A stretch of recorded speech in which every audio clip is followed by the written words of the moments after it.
High guys, welcome to my new blog. मित्रांनो, तुम्ही धरण बघितलं आहे का? आम्ही गेलो होतो धरण बघायला या गावी, कारण मी धरण बघितलं नव्हतं. मग मी पप्पांना म्हटलं धरण बघायला जाऊया. पप्पांनी आम्हाला धरणाकडे नेलं. मी धरण कधीच बघितले नाही, म्हणून मला धरण बघायची खूप इच्छा झाली. आम्ही आलो धरणाकडे. पावसाचे दिवस असल्यामुळे धरणाला खूप पाणी होतं.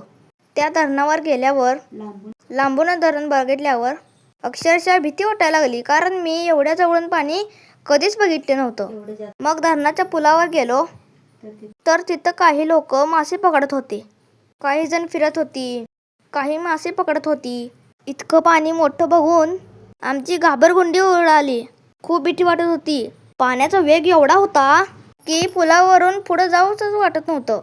एवढी भीती वाटत होती. पाण्याचा आवाज तरी एवढा येत होता. मी एवढा मोठा पाण्याचा आवाज पहिल्यांदाच ऐकला होता. फार भीती वाटत होती. मम्मी पण घाबरली होती.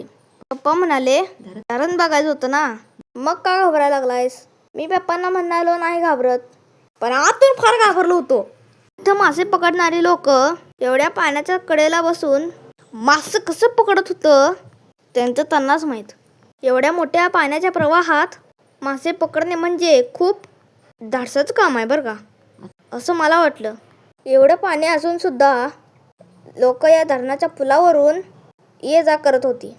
टू व्हीलर्स पण येत जात होत्या.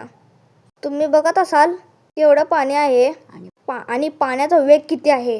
अशा घाबरलेल्या अवस्थेतच मी थोडं फोटोशूट केलं.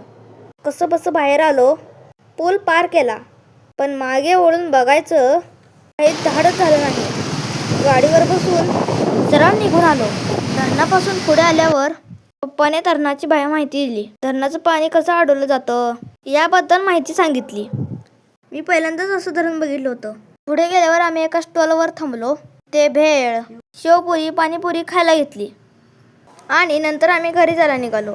तुम्हाला जर का माझा व्हिडिओ आवडला असेल तर लाईक, सबस्क्राईब करायला विसरू नका. बाय.